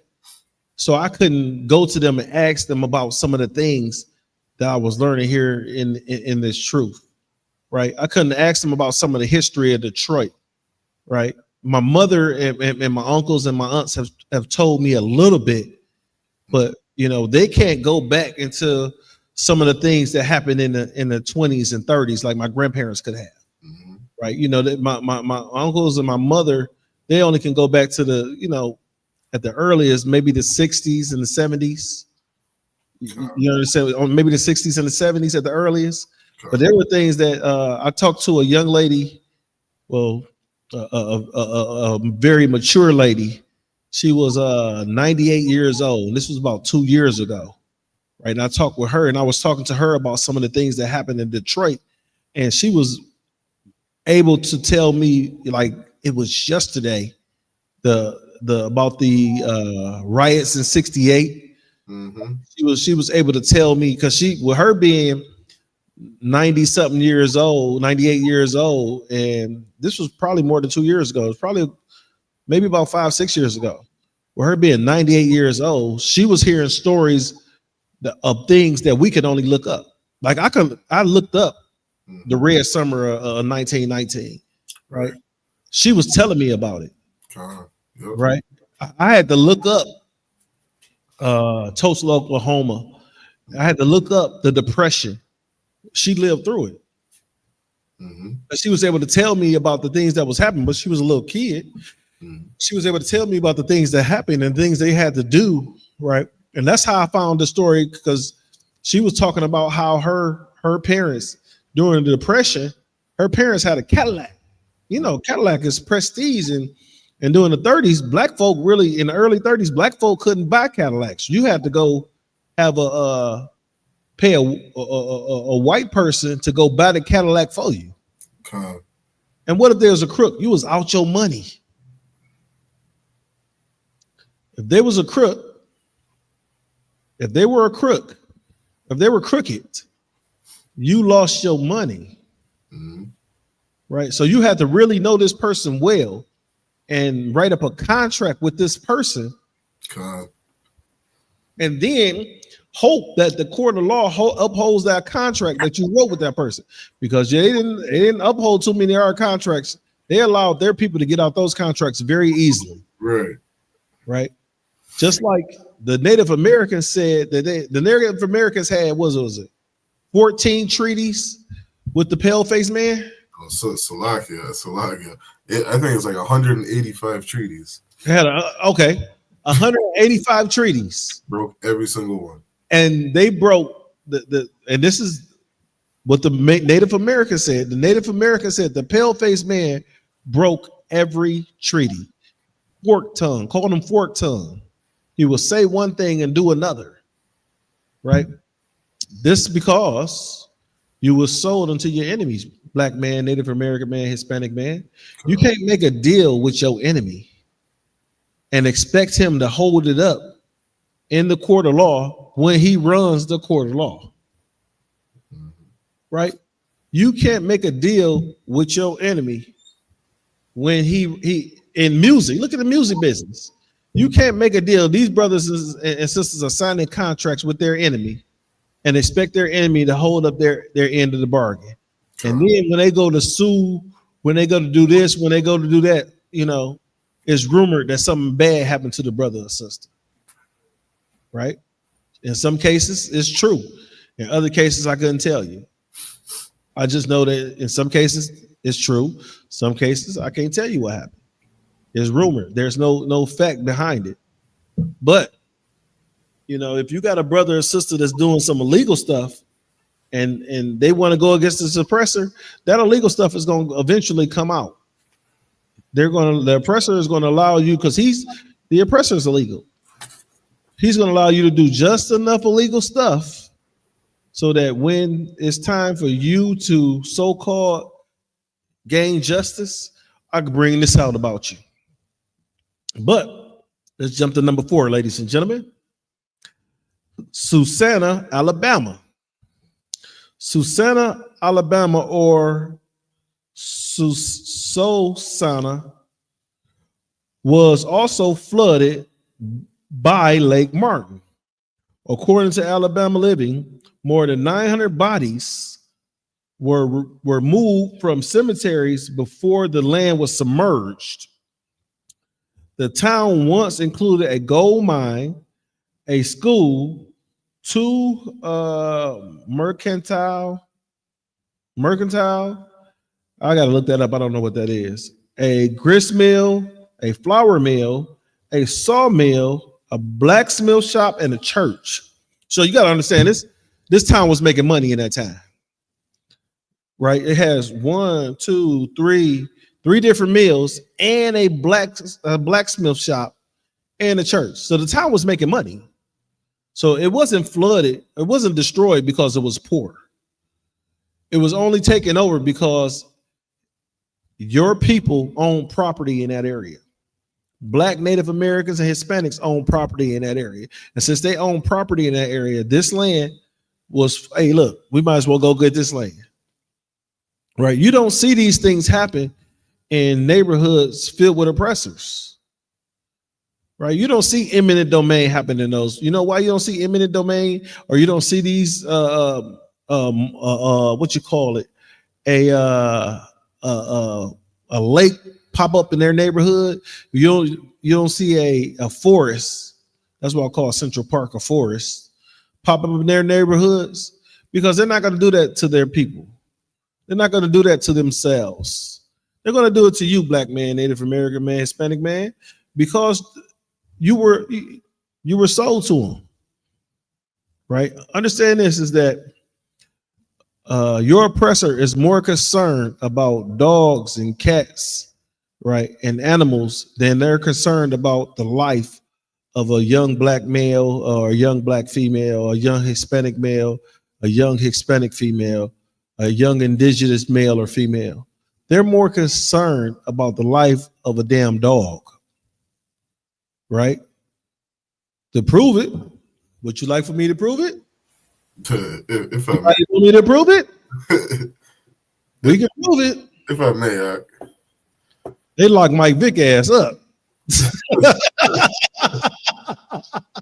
Right? They like, look, it was I was watching Hoarders, and there was a lady on Hoarders. She had a bunch of cats, right? She had a bunch of cats, and I don't know, I'm talking about like 100 cats in her house, and then she probably had about 20 dead ones, right? Understand this: they was trying to lock her up forever for having these dead cats, and the problem was she was just too old and couldn't feed these cats, couldn't take care of all the cats, couldn't get the dead ones out the house, right? And the law had went after her, right? So with the law going after her, why did the law go after her? Because she had some deceased animals in her house. Now you see brothers hanging from familiar trees. You see that, what she say, strange fruit hanging from familiar trees? You see these brothers and sisters hanging from trees, and the thing about it is, the first thing that the law enforcement would say to you, without even investigating, oh, it was suicide, right? If you who was that? Malcolm X. If you remember the story of Malcolm X's father, Malcolm X's father was said that he committed suicide, and how he committed suicide is he tied himself tightly to the railroad tracks. Shariwan, could I ask you a question, sir? Sure. How can you tie yourself tightly to some railroad tracks? That's wild. That's wild. Yeah. Well, they said this, he committed suicide as he tied himself to the railroad tracks. Yeah, I'd like to see a video of that. You look it up. Look it up. Good night. You know what? I have to check my facts before I bring these things out, right? You know why? Because one is that I can't embarrass the school. I can't embarrass the school, right? You know, can't embarrass the school. Two, you know, and secondarily, I don't want to be looked at as an idiot. Because when you don't fact check and somebody is able to, you know, I learned this from Officer LeBon and Captain Harariala and Captain Tazariak, is that when you deal with these other nations, make sure the information that you're going to bring out is 100% factual. If it's 99% factual, don't bring it out.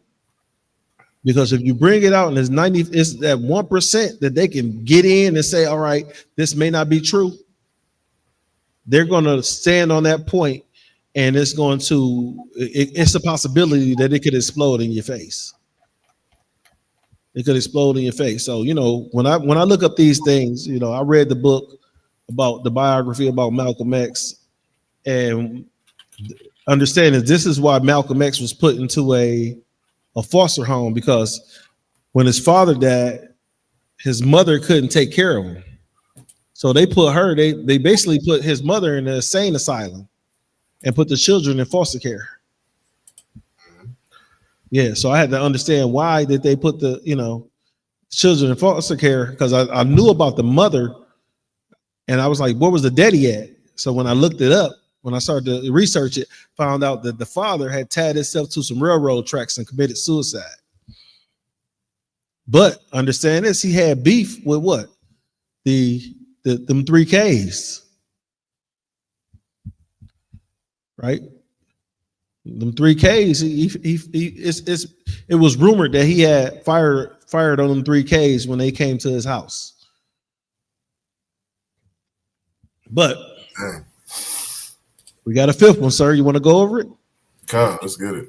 All right. The fifth one, Vanport, Oregon. Now, me, when I read this, I really didn't. I was like, damn, we got black people in Oregon. Like, and then I understood, yeah. Portland, Oregon. You got the what's the name of the basketball team in Portland? Trailblazers. Trailblazers.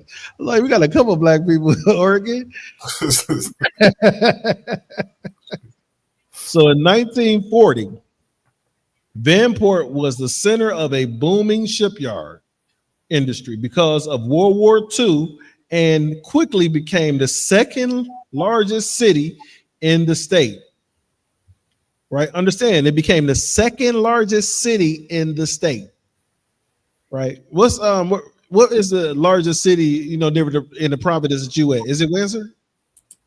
No, Toronto. Toronto. Probably. Okay, so Toronto, right? Oh crap.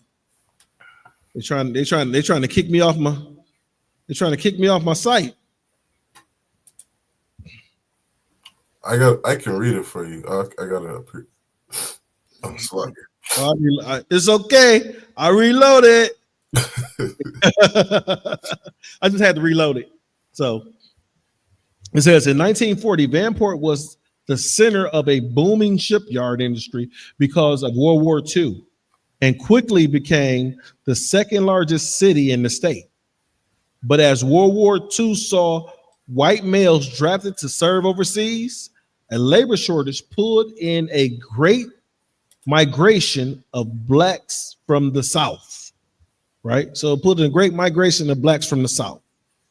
With soldiers being drafted overseas to fight in the war, Oregon saw a labor shortage. This resulted in a great migration of black Americans from the South. These new workers needed places to live, as the Albina neighborhood was the only place where black people could live legally. You understand that? Mm-hmm. So the only place in Oregon was Albina, right? The Albina neighborhood where black people could live legally. So it's against the law, black man, Native American man, Hispanic man, for you to live in certain parts of America. Think about this, for you to live. Okay. Is that a death sentence? If it's against the law for you to live, is that a death sentence? We won't allow the oppressor to answer that, will we? Say these new workers needed places to live, as the Albina neighborhood was the only place where black people could live legally. It became too small for the growing population of black Americans, and Vanport was built as a temporary housing solution. At its peak, 40,000 residents, or 40%, were African American. That means it was Negro. You can't be African and American. Real. Well, let's see. I guess no. I was gonna say if you was born in America but your father was African, that's the only way you could be African American. You got dual citizenship, right? You Negroes ain't African American. Jesse Jackson coined that term in what, the 80s? Okay. Yeah, Jesse Jackson coined that term in the 80s. Jesse, you're stupid. Gonna say you African American. Yeah. Look, our gates are languished. Our gates are language. Jesse Jackson was supposed to be a gate. He was supposed to be a leader, and he coined us from African American. Man. But then in 1948, Massive flooding erupted in the neighborhoods, and the city official didn't warn residents of the dangerous high water levels. Many didn't evacuate in time. What does that mean? If the water levels were dangerously high and many didn't evacuate in time, right? And understand this, city officials, why did the city officials not tell these black folks to leave? What does that sound like? That don't sound like Hurricane Katrina? Think about it. The city officials didn't tell these folk to leave the area, right? And since they didn't tell the people to leave the area, residents of the dangerous high water levels. Oh no, city officials didn't warn residents of the dangerously high water levels. Many didn't evacuate. I got a question, number one. Yes, sir. Were the residents of Detroit warned about all that flooding that happened in Detroit? Well, it was speculated that a water main broke, and it happened so fast that it wasn't time to warn the residents, right? So these residents were the government jumped in with their cape on to get to these young Hispanic brothers and sisters to help them get out of these houses that were affected by the flooding, and took their ass straight to ICE. God. I was just curious, Salaki. No, they weren't warned. But the thing about it is, what you do is a water main break in the middle of the winter. Now, in the city of Detroit, it's known to have certain water main breaks, during certain temperatures, but the Detroit water and sewage is supposed to be putting in infrastructures that help prevent those things, right? It just happened that Southwest Detroit wasn't upgraded in a timely fashion. God. At least that's what some of the officials are saying. God, no sweat. So it says the town was wiped out within a day. And that's what it sounds like in Southwest Detroit. 18,500 families were displaced, more than a third Black American. Today the area is known as Delta Park. Oh, another park. So understand, if your oppressor, right? You sold to your enemy. Your enemies will do what? Will kick you out of your land by flooding you out, right? It will remove you from your land by flooding you out. You got something, sir? Damn. I got a small I wanted to share. You got something you want to share? God. Oh, let's get to it. Don't let me hold all up all the time. Let's see. Yeah, I brought it to the timestamp.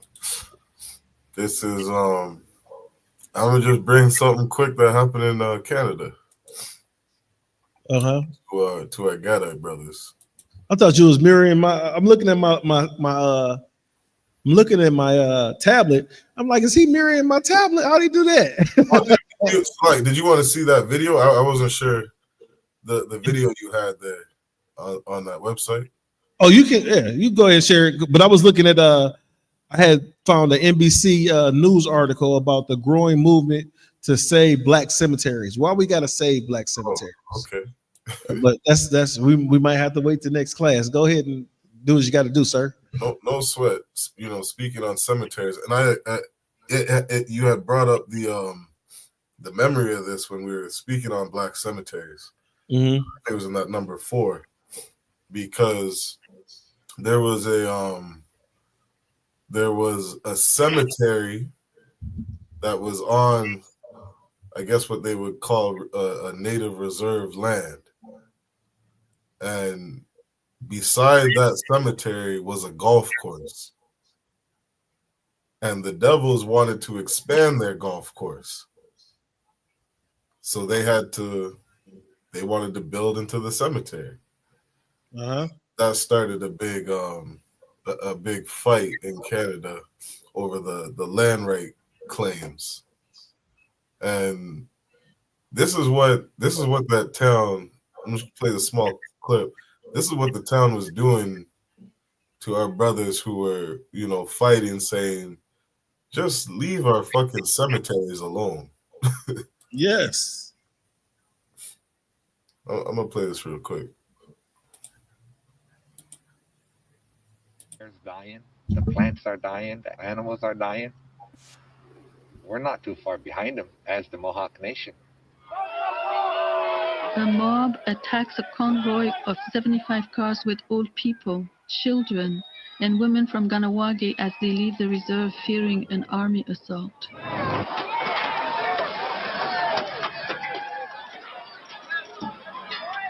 We're throwing the hell out of bricks. One passenger, an elderly man, later suffered a heart attack and died.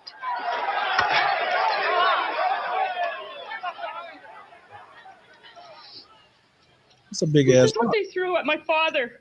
This is what hit him in the chest. Her 77-year-old father was badly injured. These devils, were so mad at our Gadite brothers and sisters that they just wanted their cemetery to be left alone. Mm-hmm. This is 1990, and white Canadians are throwing stones through their windows, ended up killing somebody. And there's actually, how I found this was there's a recent documentary because, there were children in the car. Mm-hmm. And, one of the children who's now, I think maybe she's 22, 23, she has this memory, and you can see it in the video. She has this memory of police officers standing in front of the cars doing nothing to the people throwing stones at them. And she remember thinking at that age, I thought the police officers were supposed to protect us. And that was her memory of police growing up here in Canada, North and South Central America. These are our enemies. You know what I mean?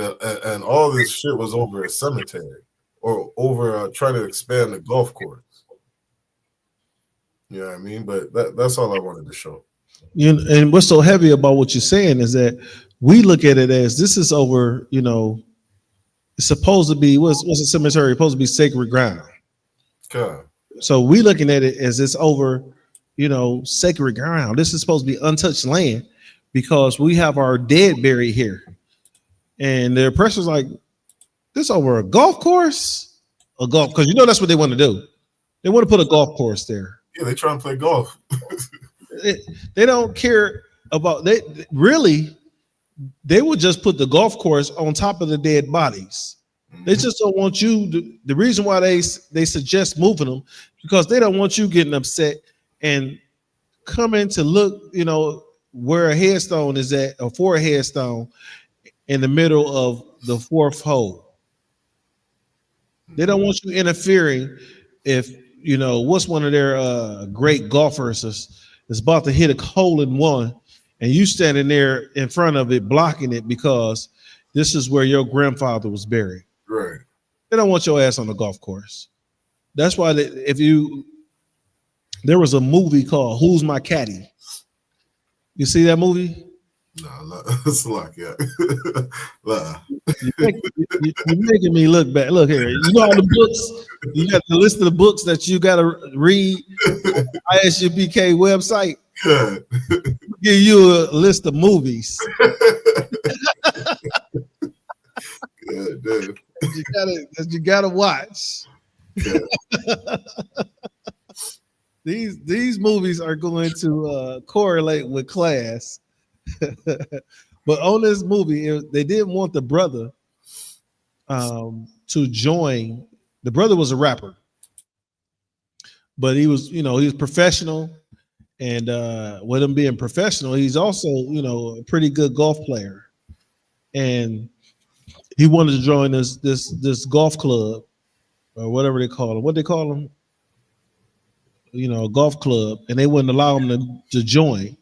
And they really tried to give him a bunch of runaround and say that he couldn't join because of, you know, his rap stature, this, that, and other thing, right? So the brother ended up buying a house that was off the golf course, and the people that owned the house had leased part of their land to the golf course so that you know, the golf course could be full.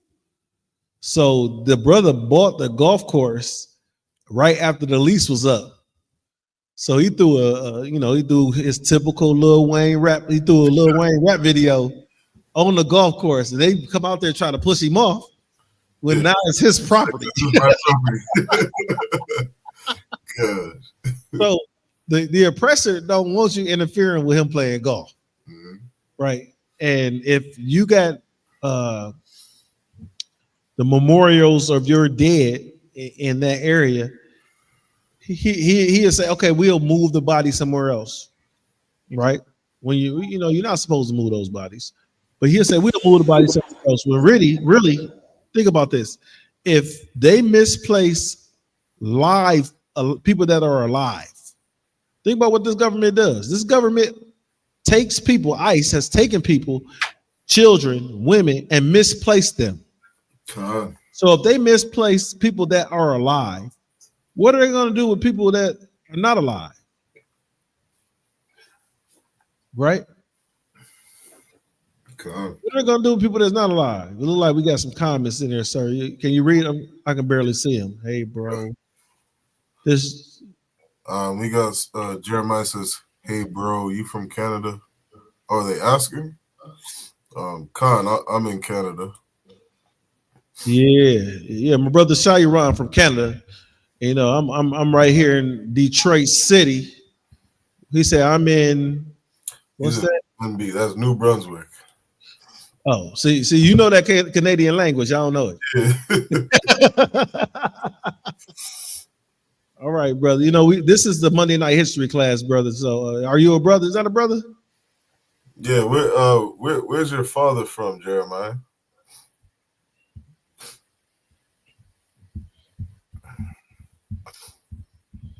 Well, you know, is that he said, yeah. Oh, hey. Let me show you one. Do you believe him? I can't tell. Come to class, man. Come to class. It's good to see you in class. How far is that from you, sir? New Brunswick's a little ways from me. It's on it's like the West Coast. Oh, so it's like a couple hours? I think shoot, I don't even know. I never been out there. Oh, okay. All right. Well, what you got to understand, this is we teach Black, Native American, Hispanics who we are, according to this Bible. So, Mr. What's his name, Jeremiah? So we have this. This is the Monday Night History class. We have this class every Monday from 7 to 9 o'clock, and you will have your co-teachers, Mahadawan, Sharyawan, and myself, Ahabawan, teaching the Monday Night History class. And periodically, we'll have some special guests come in to attend and go over some things in the class. If you'd have been here last week, he said the beat what? If you'd have been here last week, we would we had Officer Laban, 5,000 Laban, and then we had Officer Mashah. And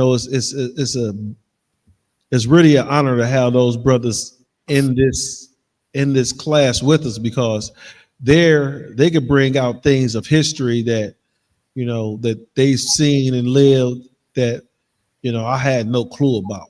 Right? The majority of the things that I bring out in this history class, I have to study, I have to look up, I have to plan for.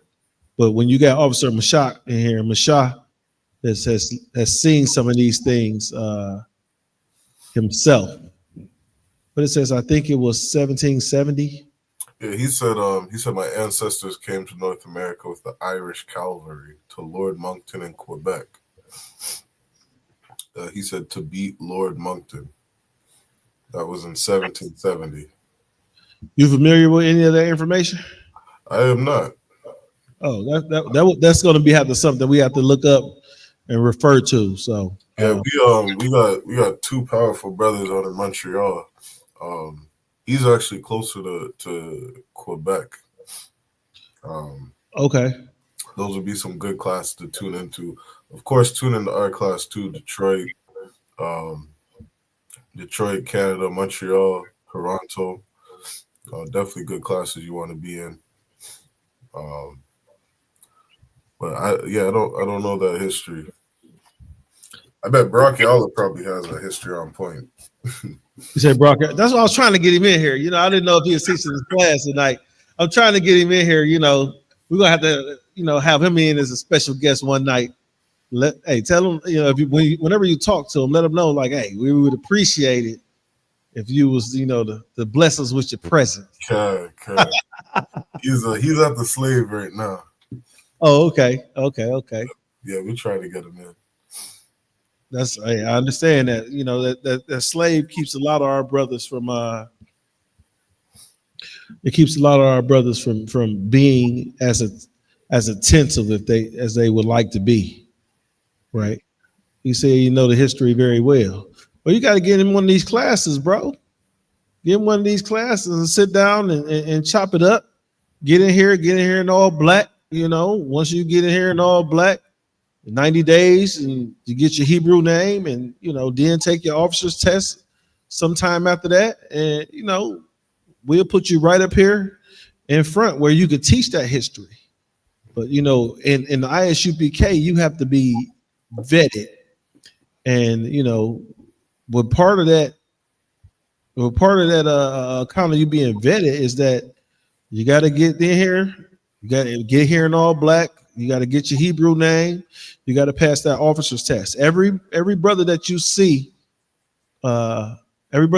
sitting on this stage has taken that officer's test, right? And that officer's test is just a small level of the vetting that has to be done, because what you have to understand is that the Christian church, you don't have to take a test to become a teacher or a pastor or a deacon. You just got to know somebody that knows somebody, right? You have to come, you give enough money, or you know the pastor, and guess what? You the pastor right hand man, and now you the deacon, or you the pastor's son. So now you the assistant pastor, or you the pastor wife, and she the assistant. You ever see that? The pastor wife is the assistant pastor. God. Shoot. That means neither one of them has read the Bible. And they the pastor. So, sir, our times, our time goes so fast, Israel. Sir, would you like to take us out? Yeah, last thing to the brother, he said Jeremiah is Hebrew. That means rise of Yahweh. Jeremiah in Hebrew is Yeremiah, or Yeremiah. And so, we teach Hebrew, we teach history, we teach law, we teach brotherhood, we teach everything about the Bible. All right, so these classes you definitely want to come into. You know what I mean? Stay tuned, stay watching. Again, Thawada, again, to everybody tuned in today for another Monday Night History class. Make sure you like, share, and subscribe, okay, so we can keep getting this information out. With that, I'm going to say shalom to the brothers, Yah Bashim Shabrak, and to the sisters, we say Yahweh Shamar, Alatha Bashim Yahushai. All right, I'm Priest and Officer 500 Shariwan. With me, the mighty priest, Officer Abawan. All right, Thawada again, shalom. Shalom, Israel.